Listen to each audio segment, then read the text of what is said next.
The scar on my face, a pale, jagged line from my temple to my jaw, is a map of the day my life truly ended and began. It's the first thing people see. They try not to stare, their eyes flicking away with polite pity, but I see their questions. Car accident? A fall? They imagine a tragedy. They have no idea it was a celebration. And it was the day our 9th daughter was born. The air in the delivery room was thick with the metallic scent of blood and the triumphant, piercing cry of new life. 9. I had done it. I had survived another high-risk pregnancy. My body pushed to its absolute limit to bring another soul into the world. I lay back against the pillows, sweat-soaked and utterly drained, but a fragile smile touched my lips. She was here. She was healthy. NMY husband Damien stood by the window, his back to me. He hadn't moved, hadn't spoken since the doctor announced, "It's a girl." The silence from his corner of the room was a cold, heavy blanket, suffocating the warmth of the moment. "Damien," I whispered, my voice a raw thread. "She's beautiful." NHE turned, and the look on his face was not one of disappointment. Disappointment I knew. I had seen it 8 times before. It was a familiar, dull ache. This was different. This was a calm, chilling void. His eyes, usually so full of fire and passion, were flat, like stones at the bottom of a frozen lake. NHE walked toward the bed. For a fleeting, foolish moment, I thought he was coming to see me, to see our daughter. He walked past the nurse who was swaddling our baby. He walked past the doctor who was murmuring congratulations. He came right to my bedside, his shadow falling over me. "And 9, he said, his voice quiet, almost conversational. It was the quietness that terrified me. 9 failures. NHE reached out, and I flinched, expecting a blow. But his touch was gentle as he brushed a stray strand of hair from my forehead. His thumb traced the line of my cheek. It was the kind of tender gesture he used to make when we were first in love, a gesture that now felt like a prelude to a storm. "I gave you everything, Clara," he murmured, his eyes searching mine for something I no longer had to give. "A beautiful home, a life of comfort. I asked for one thing, one son, to carry my name, to be my legacy. They are our legacy, Damien," I pleaded, tears welling in my eyes. "Our daughters, they are your legacy," he corrected, his voice dropping to a hiss. "They are a monument to your inadequacy." And then his hand moved. The gentleness vanished, replaced by a grip of steel.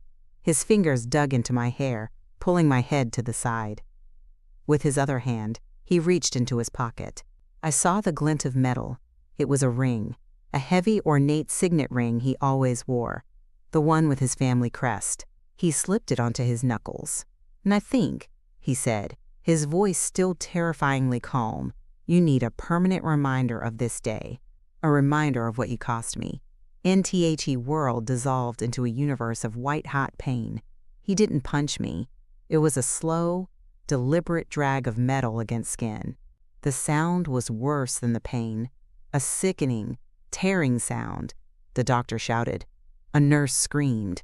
But all I could hear was the final, quiet cry of my newborn daughter, a sound that would be forever linked to my own agony. When he pulled back, his face was splattered with my blood. He looked at his work, a grim satisfaction in his eyes. He hadn't just scarred my face, he had branded me. He had marked me as his failure, his property, his final broken project. NHE turned and walked out of the room. He didn't rush, he didn't look back. The chaos erupted around me, nurses rushing in, the doctor calling for security, my own choked sobs. But my mind was clear. I knew this wasn't the end of his rage. This was a promise. My body could be stitched, the wound could close, but the scar he left on my soul that day would never heal. He had given me a new face, the face of a victim. And in that moment, I made a silent vow. One day, I would show him the face of a survivor, and it would be the last thing he ever saw. And Damien wasn't always a monster. Or perhaps he was. and I was just too blinded by love to see the fangs behind his smile. We met in college. He was the star of the debate team, a whirlwind of charisma and intellect.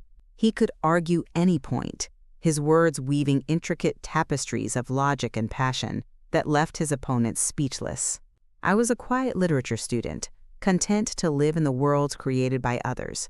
He turned his attention on me, and my world tilted on its axis. He pursued me with a single-minded intensity that I found intoxicating. He learned my favorite poems by heart. He took me to obscure art house films. He debated the merits of Tolstoy versus Dostoevsky with me for hours over cheap coffee.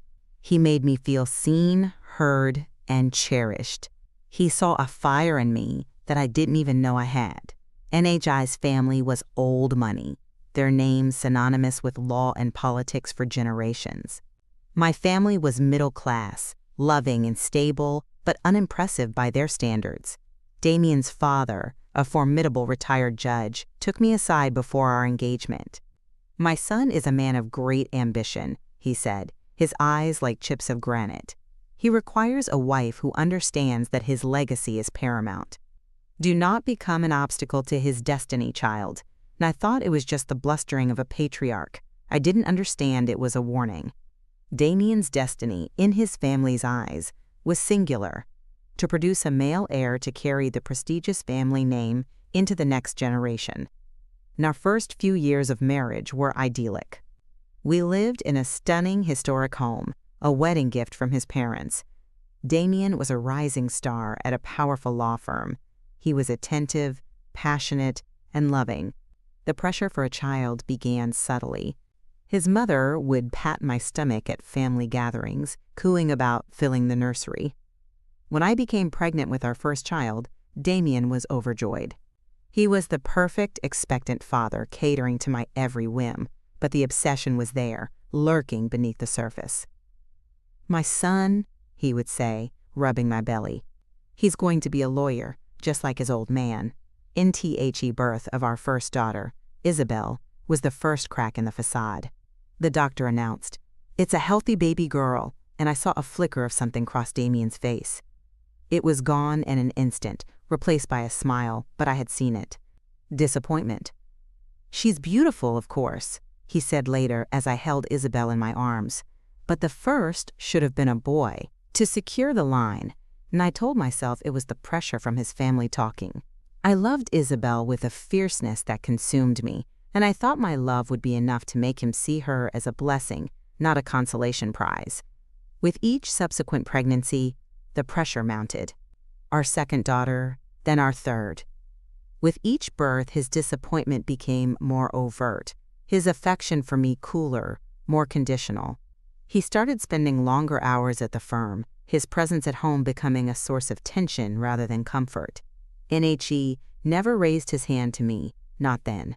His cruelty was more insidious. It was in the cutting remarks about my failure to perform. It was in the way he would ignore the girls' achievements, dismissing their school awards or artistic talents as frivolous. He provided for them financially, ensuring they had the best of everything, but he starved them of what they needed most: a father's love. NBY, the time we had 6 daughters, our home was a cold, silent battlefield. I poured all of my love and energy into my girls, creating a warm, safe bubble for them within the chilly walls of our mansion. They were my world, my reason for being. But I was living a lie, pretending to the outside world that we were the perfect family, while inside, I was slowly suffocating under the weight of my husband's resentment. And I kept getting pregnant, driven by a desperate, misplaced hope that if I could just give him the son he craved, the old Damien, the man I had fallen in love with, would return. It was a fool's errand. I was trying to appease a hunger that was insatiable. NTHE 8th pregnancy ended with twin girls, 8 daughters. The night they were born, he didn't even come to the hospital. He sent flowers with a card that was blank. NTHAT was when the physical abuse began. It started with a shove, a grabbed wrist, a slammed door that bruised my arm. He was careful, always, to leave marks where no one would see them. He was a lawyer. He knew how to be meticulous. He was breaking me down, piece by piece, in the privacy of our gilded cage. When I discovered I was pregnant for the 9th time, I felt no joy, only a profound, bone-deep terror. This was the last chance. My body couldn't take any more. My spirit was already in tatters. I prayed to a God I wasn't sure I believed in anymore. Please, let it be a boy. Not for him, for me, for my survival ass, but it was another girl. And as I lay in that hospital bed, the sound of her first cry echoing in the room, I knew my prayers had not been answered. I looked at my husband, and I saw the monster he had finally become. The scar he gave me that day wasn't an act of spontaneous rage. It was a calculated verdict, delivered by a judge who had already decided my sentence long ago. NNTHE world, outside the hospital room, moved on, but mine had stopped. The physical scar was healing, a tight, angry red line that pulled at my skin every time I moved my face. But the internal wounds were festering. Damien had been arrested, of course. The assault had been too public, too brazen to be swept under the rug, even with his family's influence. He was released on bail almost immediately, his father's army of lawyers, descending to spin a narrative of a distraught husband suffering a momentary breakdown under immense pressure. And I didn't go home. I couldn't. The mansion was no longer a home. It was a crime scene, haunted by the ghost of my marriage. My parents, their faces etched with a grief and fury that mirrored my own, took me and my new daughter, whom I named Serafina, back to their small, quiet house. My other 8 girls were already there, having been picked up from our home by my father. Seeing them was the hardest part. They ranged in age from 16 down to the newborn twins. They stared at my face, at the stitches and the swelling, their eyes wide with a horror that tore me apart. Isabel, my eldest, started to cry, a silent, wrenching sob that spoke of years of suppressed fear. "He did that to you?" she whispered, her hand hovering near my face, afraid to touch, and I could only nod. In that moment, the wall of secrets I had so carefully constructed around them crumbled into dust. They saw the truth, not just of the scar, but of all the years of quiet misery, the bruises I had hidden, the tears I had shed in secret. NTHE legal battle began. It was a brutal, public affair. Damien's lawyers painted me as an unstable, hysterical woman, and him as the long-suffering husband. They used my 9 pregnancies against me, suggesting I was obsessed, that I had driven him to the edge. They tried to take my children, arguing that a woman with my emotional issues was an unfit mother. It was my scar that saved me. Every time I entered the courtroom, the jury saw it. It was a silent, irrefutable testimony. It spoke louder than any lawyer's slick words. It was the truth, etched onto my face. In BUT, the fight drained me. I was battling a legal machine, funded by generations of wealth and power. I had to sell my jewelry, the last vestiges of my old life, to pay my own lawyer. My parents cashed in their retirement savings. We were fighting a titan with pebbles.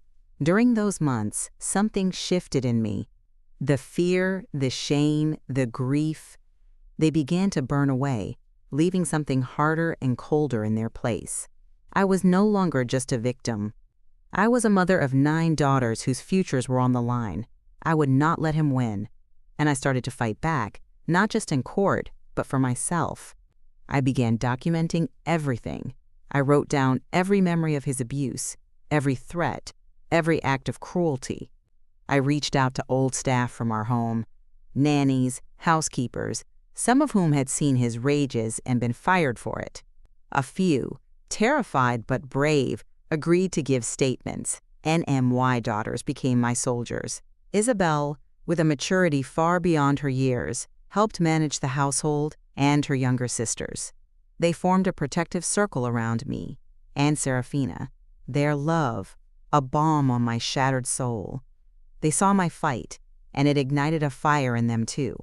They were no longer just the quiet, well-behaved daughters of a powerful man. They were the daughters of a survivor, NTHE turning point came not in the courtroom but in my own mind. One night, I was looking at my reflection. The scar was no longer an angry red, but a pale silver. It was a part of me now. I had been seeing it as a mark of shame, a symbol of my failure. But as I looked at it that night, I saw something else. I saw the moment I had stopped being his possession. I saw the moment I had started to become my own person. It was not a brand of failure. It was a battle scar, and I had survived the battle. Damien wanted the scar to be a reminder of his power over me. I decided it would be a reminder of my strength. He had tried to write his story on my face. Now, I would write my own. And it would be a story of justice. San times Kate times Kate. Onet Dami Mayte. The court eventually granted me the divorce and full custody of my children. Damien was found guilty of aggravated assault, but his sentence was a farce: probation, a fine, and mandatory anger management classes. His family's power had protected him from true consequences. He was free. NBUT, I was free too, and I was just getting started. He had taken my past, but I would own the future. And I would build it with the 9 beautiful failures he had left me with. In freedom was terrifying. I had 9 daughters, a small settlement that would barely last a year, and a face that made people stare. The world I knew, the world of society luncheons and charity balls, was closed to me. I was a scandal, a pariah. But in the shadows, I found my strength, and I had a degree in literature, which was hardly a ticket to financial independence. But I had spent 2 decades managing a massive household, overseeing renovations, dealing with contractors, and balancing complex budgets. I had skills I had never given myself credit for, and I started small. I used a portion of my settlement to buy a dilapidated house in a rundown neighborhood, a property no one else wanted. It was a wreck, with leaking pipes and a crumbling foundation, but I saw potential. I saw a canvas. I threw myself into the project. I learned about plumbing, electrical work, and structural engineering from library books and online tutorials. I hired local, independent contractors who were willing to work for a fair price and teach me as they went. My daughters helped. They learned to paint, to tile, to landscape. We poured our sweat, our tears, and our hope into that broken house, NSIX. Months later, we had transformed it. It was a beautiful, modern, and functional home. I sold it for a modest profit. Then I took that profit and did it again. And again, I had found my calling. I wasn't just flipping houses, I was resurrecting them. I had a unique eye for seeing the potential in what others had discarded. I founded my own company, a small real estate development firm. I named it Serafina Homes after my youngest daughter, the one whose birth had been my crucible, and my business model was different. I didn't build sterile McMansions. I bought old, historic properties, the kind Damien's developer friends would have torn down, and I restored them, preserving their character while infusing them with modern life. My scar became my trademark. People in the industry started calling me the Phoenix, the woman who rose from the ashes and brought old buildings back with her. NMY daughters were my secret weapon. As they grew, they each found their place in the company. Isabel, who went on to get a law degree, became my legal counsel. My twins, who were artistic, became my lead designers. Another daughter, with a mind for numbers, became my CFO. We were a dynasty of women, building an empire on the foundations of what a powerful man had tried to destroy. Serafina Homes grew. We became known for our integrity, our quality, and our unique vision. We weren't just building houses, we were building communities. We started incorporating social initiatives into our work, partnering with women's shelters to provide job training and housing for survivors of domestic abuse. My personal story, which I never hid, became a source of inspiration. And I never saw Damien, but I felt his presence. His name was still powerful in the city, his new law firm a towering monument of glass and steel. He had remarried to a younger woman from a suitable family. I heard whispers that they were trying for a child, for the elusive heir, and I didn't care. My anger had cooled, forged into a sharp, focused ambition. Revenge was no longer about seeing him suffer. It was about my own success. It was about building something so strong, so beautiful, that it would completely eclipse the memory of his cruelty. NBUT, the universe has a strange sense of poetry. As my star rose, his began to fall. His aggressive legal tactics and arrogant demeanor started to cost him clients. His new wife, after several years, had not produced a child. The legacy he had sacrificed everything for was slipping through his fingers. One day, a unique property came on the market. It was an old, abandoned courthouse, a magnificent but decaying building that had been slated for demolition. It was a landmark, but too expensive and complicated for most developers to touch. And I knew I had to have it, but as I prepared my bid, I discovered who the seller was. The property was owned by a holding company, which, after some digging by Isabel, was traced back to Damien's family. It was a relic of their past, a financial drain they were desperate to unload. NTHE Final Battleground had been chosen, and this time I would be the one holding all the power. The bidding process for the old courthouse was a quiet, tense affair.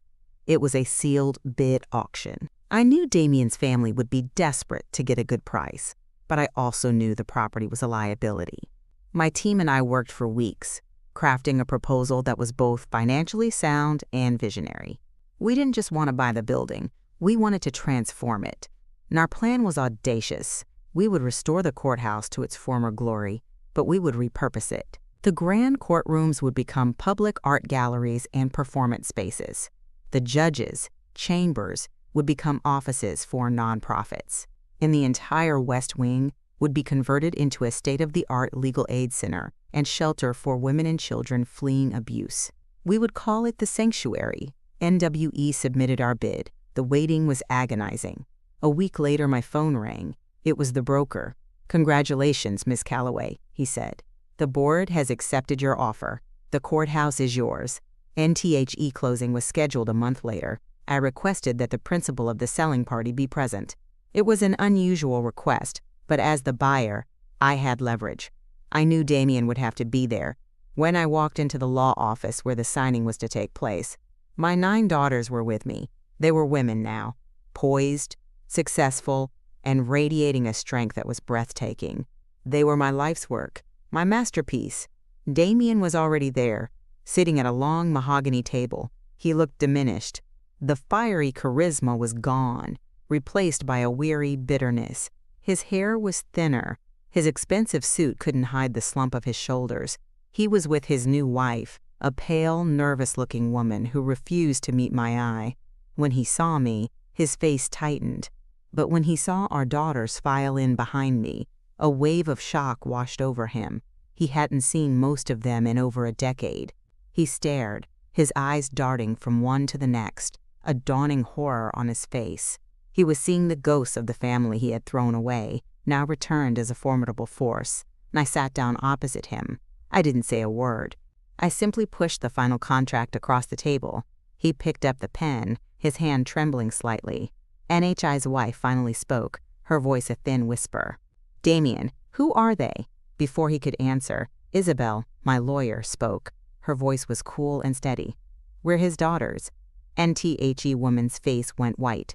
She looked at Damien, then at the 9 women staring back at him, and a universe of understanding seemed to dawn in her eyes. She stood up abruptly and walked out of the room. Damien flinched as if he'd been struck. He was alone, exposed. He looked at me, his eyes pleading. "Clara, why? Why this building?"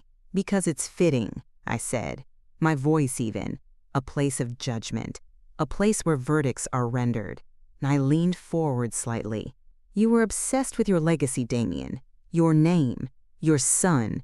You scarred me and abandoned your children in pursuit of it. Well, this is your legacy now. This building, a monument to your family's power, will now be a sanctuary for women you would have considered worthless. It will be a place of healing, funded by your failure. Every woman who finds safety there, every child who escapes a monster like you, will be your legacy."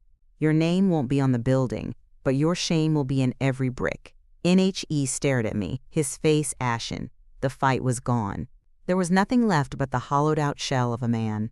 He signed the papers, his signature a barely legible scrawl. And as we stood to leave, he looked at the scar on my face, the one he had given me. For the first time, I saw a flicker of something that might have been remorse in his eyes. "I'm sorry," he whispered, the words sounding like dust and ashes. "I know," I said, and I did. But his sorrow was a currency that no longer had any value in my world. It couldn't buy back the years, it couldn't heal the wounds, and it couldn't give him back the family he had destroyed. NWE walked out, leaving him alone with the ruins of his life. Justice hadn't come from a judge or a jury. It had come from us. We hadn't destroyed him. We had simply built a better world on the ground he had abandoned. NNTHE transformation of the old courthouse into the sanctuary became my life's defining project. It was a monumental undertaking, but the story behind it captured the city's heart. Donations poured in. Volunteers offered their time. It became a symbol of hope, a testament to the power of community rising against the darkness of abuse. The grand opening was a year later. Hundreds of people gathered in the main hall, which was now a soaring art gallery featuring works by female artists. The sun streamed through the tall, arched windows, illuminating the space with a light that felt like grace. And I stood at a podium, my 9 daughters beside me. I looked out at the crowd, at the faces of survivors, community leaders, and the countless people who had supported our vision. I touched the scar on my face. It no longer ached. It was just a part of my story, a line in the map of my life. "Scars are strange things," I began, my voice echoing in the vast hall. "They are reminders of where we've been hurt, but they are also reminders that we have healed." This building was once a place of cold, hard judgment. It was scarred by time and neglect. We chose not to tear it down. We chose to heal it. We chose to build on its scars.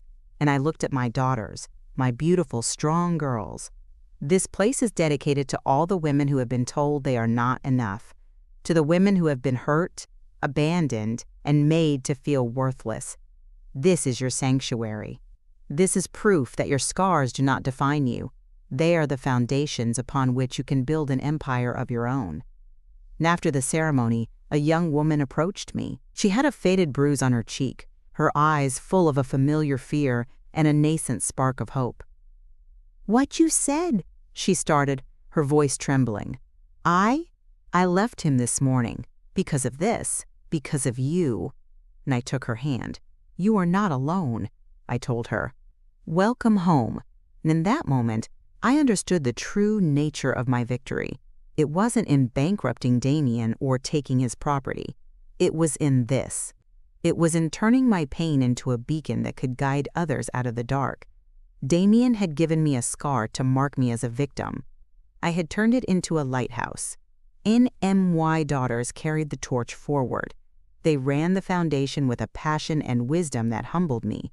They expanded its reach, creating a national network of support for women.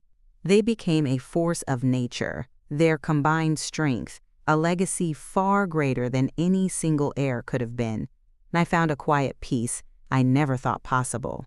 My life was full, not in spite of the pain I had endured, but because of it. The pain had carved me out, making room for a strength and compassion I never would have known otherwise. My body had healed, that was true, but my soul hadn't healed in the way I expected. It hadn't returned to what it was before. It had been reforged. It was stronger, bigger, and more resilient. It was a scarred soul, yes, but its scars were the source of its light, and I am an old woman now. My hair is silver, and my face is a roadmap of a long, full life.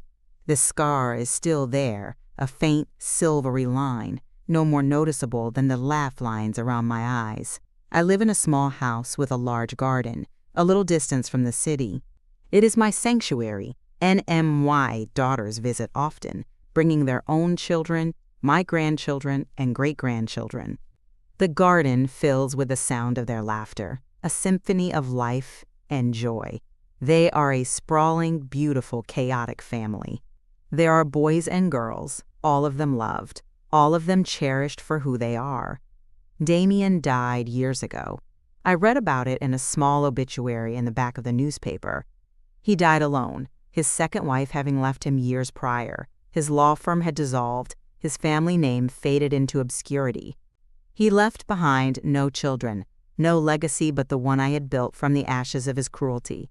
I felt no triumph, no hatred. I felt nothing at all. He was just a closed chapter in a very long book. And one sunny afternoon, my youngest granddaughter, a bright, fiery girl also named Clara, sat with me in the garden. She traced the scar on my face with her tiny finger, her touch gentle. "Does it still hurt, Grandma?" she asked, her eyes full of innocent curiosity, and I smiled and took her hand. "No, my love, it doesn't hurt anymore. It's just a story." "A sad story?" "It starts sad," I admitted, "but that's not how it ends. It's a story about how the most beautiful gardens can grow in the most broken ground. It's a story about 9 little seeds that a man threw away, thinking they were worthless. But they grew into a forest so tall and strong that it touched the sky." NSHE looked around at the garden, at the vibrant flowers and the strong, ancient trees. Then she looked at me, her eyes shining with understanding. "Because you were their son, Grandma," she said, "my body healed, and my soul did too. Not by forgetting, but by growing." It grew into a garden, vast and beautiful, where 9 magnificent flowers and all the generations that followed could bloom forever in the sun,